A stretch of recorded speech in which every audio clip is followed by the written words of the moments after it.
Today I'm going to go over how I personally tune my bows. Now, I used to have a very long drawn out process with many steps and a bunch of different methodologies, and I realized it's not necessary. I simplified the process down. It's very simple for anybody. It just takes some practice, and once you get it down, you can do it with basically any bow. Now, you're going to need a few tools to start. You're going to need a Allen wrench kit. You're going to need a pair of scissors, some notebook paper or printer paper, some tape, a box, like an old shoebox works really well for this. And you're going to need a target, obviously, some kind of backdrop. And that should get you started. So the first step I do when I'm tuning is I paper tune. And paper tuning is not the end all be all, but it's a really great place to start. Now, unfortunately, I don't have a bow that needs to be paper tuned, but I'm going to walk you through the process of building your paper tuner. And then back here on this whiteboard, I've got everything drawn out to help walk you through the actual process of tuning. So I'm going to use this box as an example. You're going to want a bigger box. You're going to want a box where an entire notebook sheet of paper will fit on it with room outside the edges. But what you're going to do is you're going to take that box and you're going to cut a hole. And you want the hole to be smaller than the notebook paper by just a little. Then you're going to tape the notebook paper over that hole, and obviously you want to have the box open on the back. You're going to have it open so the arrow can go through the paper and not hit anything after it comes through the paper. So that's your first step. Now, step two is you're going to take your new paper tuner you just built and you're going to set it about 4 to 6 feet away from your target. You want enough room that your arrow can very easily clear, go through the paper, past the box, and not in any way, shape, or form hit that paper again after it goes through it. Okay, so you've got your box built, you've got your box set up in front of your target. Now you're going to step back 4 to 6 feet and you're going to start shooting arrows through there. Now, before all of this, I'm going to assume that you've got your rest mounted on your bow. You've got your arrow centered or very close to center. Now, if you're not familiar with how to do that, we can cover that real quick. So the first thing we need to do is find your bow center shot. This is to make sure your rest is centered as possible. So you're going to Google your bow model. We'll say Hoyt Vector Turbo, and then you're going to put in center shot. And scrolling through, you should find a measurement. A lot of times it's 11/16 to, I think, 1 inch and 3/16. It's usually in that range. Every bow's going to differ though, so you need to look up your bow specifically. Once you find your center shot, you're going to put your arrow on your bow and in your rest, and you're going to adjust your rest left to right away from the riser. So we'll say this is your riser. You're going to measure from here to the center of your arrow, and that distance should be what your center shot is. Okay, now we've got your center shot set. We're going to talk about your nocking point. So when I set up my bows, I like to set my bows up so that the arrow is coming off perfectly flat. Now there's a tool for this. I call it an arrow leveling kit. I don't know what it's actually called. I'll put a link in the description so you can find that, and I'll pop a picture up right here so you can see what I'm talking about.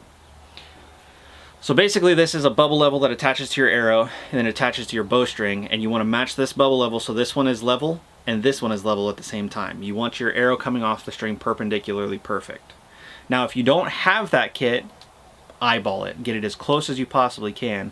Usually a good measure is the burger holes where you mount your rest on your bow. If you look and put your arrow halfway, so the top of the burger holes is halfway through your arrow, usually works. It's anywhere between that and your arrow running completely in line with your burger holes. That's usually where I found sweet spots for most bows. You'll have to play with yours. Every bow is going to be different.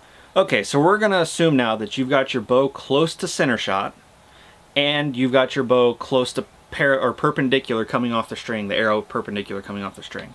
Now we're actually going to get into paper tuning. I'm going to go ahead and zoom in on this behind me and I'll explain it to you.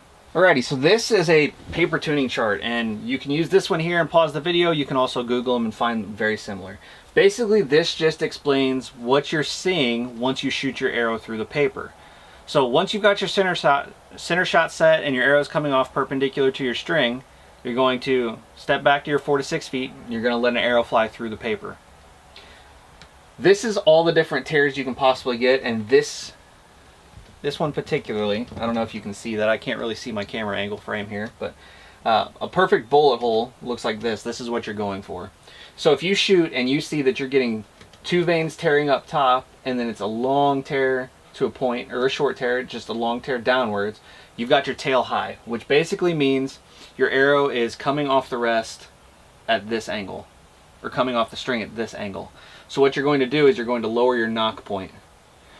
The goal here is to not have to move your rest up and down at all after you set it. So you're going to move your nock point, your D-loop, down to raise that arrow up. And this takes some time. You may have to adjust several times to get that to come up. Now if you see a right tear or a left tear, which basically just means your two fletchings are torn and then there's a line, you're going to have to, well, let's start with a right tear, because the right and left is usually multiple things. So we'll start with a right tear. We'll say you see this right tear here. That means your point is to the left, so your arrow is coming off this way. We're gonna want to adjust that back to center. Now the way we can do that is move your rest left. You're going to be able to move your rest to the left to get that point on. Here's the thing though, since you've already set your center shot, ideally you don't want to have to move your rest.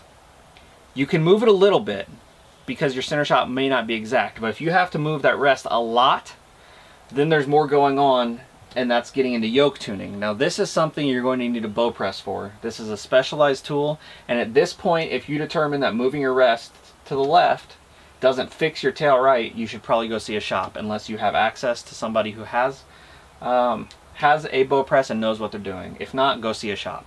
So you can always double check this by go tail right and move your rest to the left and do like 1/8 of an inch. It doesn't take a lot. If that 1/8 of an inch doesn't fix your problem, I would say move it a little bit more drastically to the left. I always see about, the way I check to see if I need to yoke tune is by drastically overcompensating. If the drastic overcompensation switches up the tail tear, then I know that I can do it with the rest and I don't necessarily have to yoke tune. But if I'm still getting that tail right tear, I'm going to fall back to yoke tuning. Now another indicator of a tail right tear is a stiff spine. This is not a big deal unless you're extremely stiff on your spine weight. Most of the time we can tune a stiff spine and it's not a problem. So I honestly wouldn't even worry about the stiff spine thing. I would just focus on moving your rest to the left, and if that doesn't fix it, it's time to yoke tune. Now let's say you get a tail left tear. That means that your point is to the right. So it's coming off your bow this way. Now this is for a right-handed shooter, by the way. These are going to be opposite for a left-handed shooter. I should have denoted that to begin with. So in a tail left situation, you're going to move your rest to the right. Now much like with the tail right situation, if you're having to move your rest very drastically, it's probably a yoke tuning issue and you're going to need to see a pro shop. Another issue you could have is weak spine. Now a weak spine is a very big deal. You can't tune a weak spine. So if you're having weak spine issues, you need to either drop your poundage or drop your point weight or get a new arrow. Those are your three options. None of them are bad options. Usually in my situation, usually for me, I just drop my poundage a little bit because it's a whole lot cheaper than getting new arrows, and I always tune starting with 100 grain, and I don't want to go any lower than that to begin with. So usually if I'm getting a weak spine reading from 100 grain point, I'm going to just drop my draw weight a few pounds and try it again. Something I wanted to cover about the spine ratings is a very simple kit, and I will put a link in the description to this also, but a very simple kit you can get from somewhere like Three Rivers Archery has multiple point weights in it. So if you've got a stiff spine and you're getting tail right all the time and you've got your rest moved and you still keep getting that, you could always increase point weight to see if that helps. Because potentially you're shooting 100, but you might find a 150 shoots better. So then you can switch to 150 grain broadheads if you want, or you can just switch arrow spines. With the weak spine, we don't want to go up in weight, we want to go down. Another way you can correct a weak spine, if you have it available, is you could potentially cut your arrows shorter. I personally don't like to have an arrow that's any less than an inch shorter than my draw length, or an inch longer than my draw length, especially for new people. I want to keep that broadhead way in front of my hand. That way in high stress situations I don't have to worry about getting cut. So that's how you take care of a tail left, is just by moving your rest to the right. And unfortunately this is something you're just going to have to practice. You're going to have to try these things, you're going to have to mess around. This is how you're going to have to learn, because every bow, every archer, everybody acts a little different. And you may tune your bow up and get perfect bullet holes, but then I pick it up and I may hit tail left just because my grip differs from yours. Now, opposite of nock high or tail high is tail low. This is a nock low issue. That means your arrow's coming off like this, And that's just as simple as doing the opposite of tail high, which is moving your knocking point up. And that's just sliding your D-loop up, and again, this is just going to take some time and playing around. You want to make small movements because large drastic movements can knock you way off course. Now let's say you get a tear that's high right.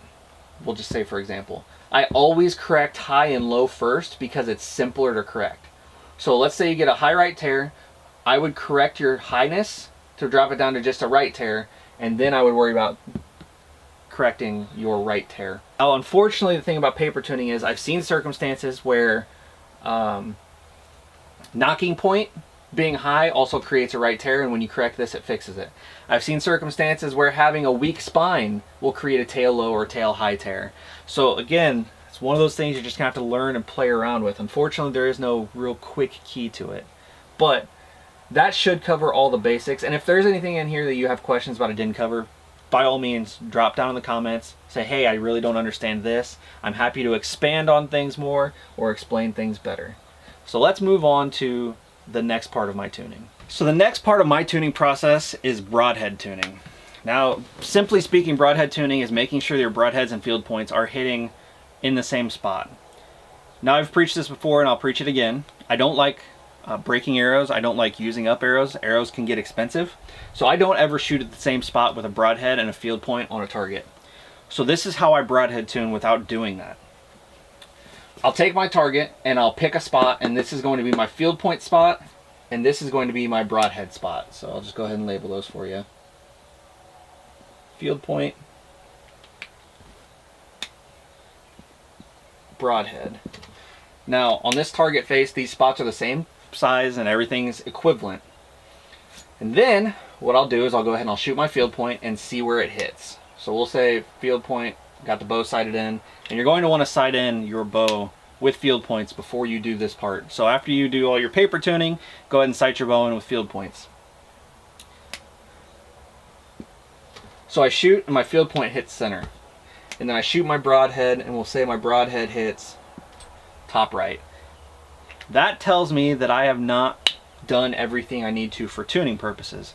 So now I'm going to micro adjust my rest, chasing my field point. So if I'm hitting high right, I'm going to micro adjust my rest a little to the left and just a little down. And I'm going to do that until my broadheads are hitting in the center with my field points. Once I get that, and when I say micro adjust, I'm talking like 1/16 of an inch. It does not take a lot. And I'm starting at 20 yards here. Once I do that and my broadheads and field points are matching, I'm going to go inside and I'm going to screw in multiple broadheads and make sure that I'm getting the same point of impact every time, within reason, within my shooting ability, in that center.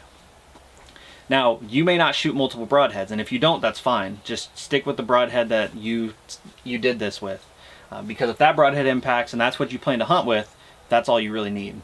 I just happen to have multiple broadheads around, and multiple broadheads hitting the same point of impact ensures to me that I'm tuned. So now that I'm at 20 yards, I'm going to step back and I'm going to do this at 30 yards. Same thing. I'm going to 40 yards. Same thing. And what I'm doing is I'm verifying that my bow is as tuned as I can possibly get it. Anytime you step back, you have the potential of having a flyer or something like that, and you're just going to make those very slight 1/16 inch adjustments again until it's dialed back into where it needs to be. Broadhead tuning is pretty simple. There's not more to it than that, really. But if there's something that you need more explanation on, again, drop down in the comments, holler at me, say, hey, can you explain this better? I'm more than happy to help. All right, so that's the majority of my tuning process right there. And I know there's people that French tune and bear shaft tune and walk back tune, and that's fine. Those all work as well. But this process has worked really well for me. I've done it in the last 3 bows that I've had, and they all shoot, lights out with any broadhead I want to screw on. The last thing I'll do, though, just to verify, to make sure, is something that anybody can do. I have a smartphone. In that smartphone's video functions, I have slow-mo capabilities. What I recommend is if you don't have a smartphone with slow-mo capabilities, you probably know somebody who does or have access to somebody who does. Get them to stand behind you over your shoulder and record you shooting your bow, watching that arrow's flight in slow-mo. You'll notice in that slow-mo video if you have an arrow kicking left or right or up or down. If you're seeing any major kicking in any direction, you've got some more tuning to do. You need to step back and even start back over at paper tuning because it's not perfect. If that arrow just comes out of your bow and you may see a little wiggle, that's normal, but you don't want any major kicks. If it comes out of your bow, it just flies perfectly and hits there. That to me verifies that I've done everything I need to do and I'm good to go. I'm happy with that tuning method. To me, this is just the simplest, easiest way to tune. It's functional, it works. You don't need to dig into the weeds or do anything crazy. There's only one circumstance where you would need a bow press. Every other circumstance you can do with just a set of Allen wrenches. Again, if this, you know, for a beginner, I can see how this would be daunting, and I want to make it as simple as possible, and I hope that's what I did here. If there's anything else I can simplify, any answers that you need that I didn't, any questions you have that I didn't answer well enough, anything of that nature, do not be afraid to hit the comments, say, hey, I'm not fully getting this, can you explain it better? I am more than happy to dedicate as much time to you as I possibly can to get you where you need to be to understand this. As always, guys, I appreciate you so much for watching. I'll catch you on the next one. Peace.